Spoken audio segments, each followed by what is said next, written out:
hier ist Anna von Driftwerk. Heute zeige ich euch, wie man einen Driftwerk-Scooter korrekt montiert. Denn was wir vermeiden wollen, ist Rappeln bei der Fahrt. Euer Scooter kommt in solch einer Box. Mitgeliefert werden einmal das Deck mit vormontierten Rädern und Bremse, der Lenker mit der Klemme, ein Gebrauchshandbuch und dieses Montagewerkzeug. Ja, euer Scooter kommt mit vielen vormontierten Parts. Trotzdem müsst ihr noch einen Montageschritt korrekt ausführen.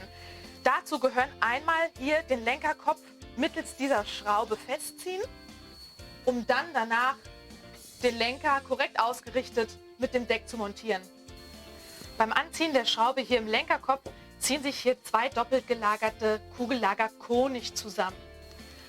Das ist eine Wartung, die ihr immer wieder wiederholen könnt. Nicht nur, wenn euer Scooter neu geliefert wird, sondern vor allem auch, wenn ihr einfach anspruchsvolle Fahrten habt, mal in der Halfpipe seid, ist es ratsam, immer mal wieder diese Schraube und die Festigkeit von allem hier zu prüfen.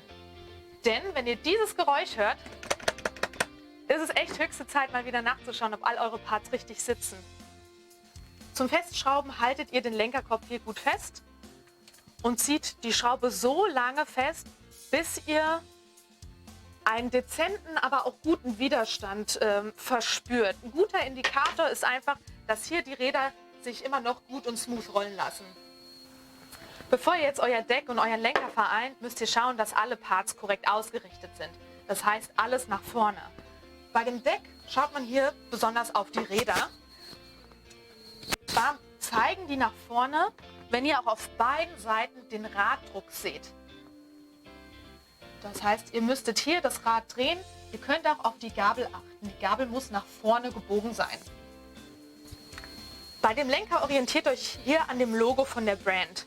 Das Logo zeigt meist nach vorne, so auch die Öffnung der Klemme, die ihr anschließend festschrauben werdet. Jetzt, wo alles korrekt ausgerichtet ist, könnt ihr den Lenker auf euer Deck setzen. Ich würde euch hierzu empfehlen, ein bisschen Gewicht hier drauf zu geben. Da habt ihr einfach mehr Stabilität und könnt es besser korrigieren. Dieser Scooter hat 2 Schrauben. Es gibt aber auch Varianten mit 3 oder 4. Wichtig bei allen Varianten ist, dass ihr diese Schrauben verkreuzt, also abwechselnd anzieht. So hat das Material einfach Zeit, sich aufeinander anzupassen und es wirkt nicht zu viel Kraft punktuell an einer Stelle. Jetzt schraubt ihr abwechselnd die Schrauben an. Ganz wichtig, verkreuzt anschrauben.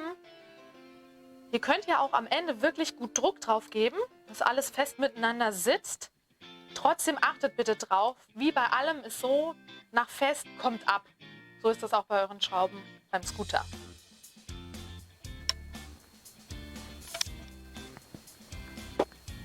Sehr gut, die Montage ist gelungen. Ich gebe euch noch eins mit.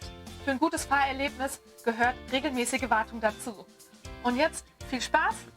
Ich bin Anna von Driftwerk. Bis zum nächsten Mal.